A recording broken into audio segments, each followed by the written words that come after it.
Here I am, stuck in traffic, afraid to even look at the camera.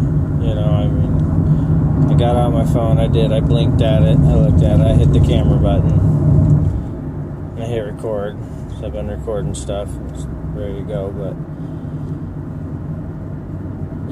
there was nobody around me a second ago. Now I'm surrounded. My peripheral's filled with objects moving besides me.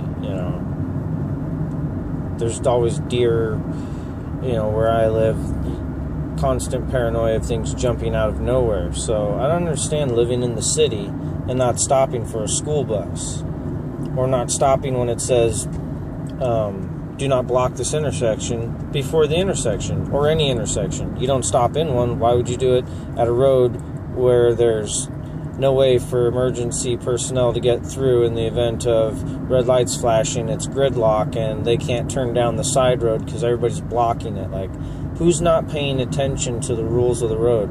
Why are we worried about gun regulations when we'll let teenagers that aren't even fully licensed drive around with other teenagers that are? I don't think they have to be 21. I think 18 can let somebody work on their permit. But the fact is, I don't know all the rules, but I know enough of them to pass my driver's license test, and then that made me aware enough of the rest of them throughout my driving experience. And I'm not looking at brand new drivers that don't know to stop for a school bus. That's major. That's like right out of school if you're getting your license young. If you're getting it later in life, then you've been a passenger enough to know better. Why are we trying to kill little kids?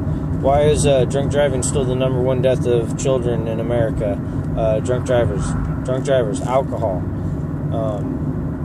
I'm a pro-marijuana advocate. I get stopped, I can do whatever I need to show that I'm in control of my vehicle, that my momentary judgment error, speeding ticket, whatever it may be, failing to observe it while, it's just me and BFE and crossing another car's path, could be a trooper with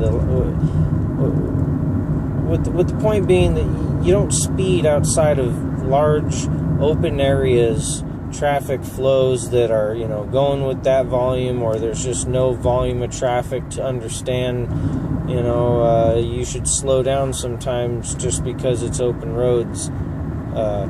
Doesn't mean you should go fast. Now we are increasing the speed limit in Oregon. Now here's somebody that didn't want to do 55. They were up my butt. Now they're flying down the road just before a blind corner, but it's open enough. I might have made that, but I'm content while I'm semi-distracted making this recording to just do 55 and follow the guy behind me instead of, this guy up ahead, he wanted to do 65. Well, it's only 55. It's a rural highway, but we are going through a city. So fact of the matter is, the driving out here, the log trucks are the most dangerous thing where I live, and tourists that don't use their blinkers. All of a sudden they're in a city and they think that, you can just drive slow and turn wherever you need. No, you're supposed to signal a certain distance before your turn.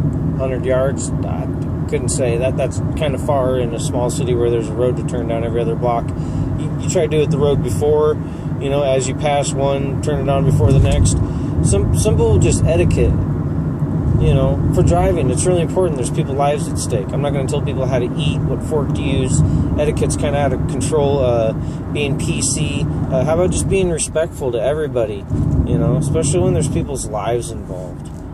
Oh, man. I missed my turn, I just drive straight. I can always just take another turn, though, and have enough blinker time to make it appropriate, not freak out in traffic, just zone. I've probably been looking at, my face in the ceiling, but I'm zoning on driving while I talk about these issues. What are people doing that they can't watch for children in traffic? This is ridiculous. Everybody needs to boss up on the driving rules. Yeah, big time.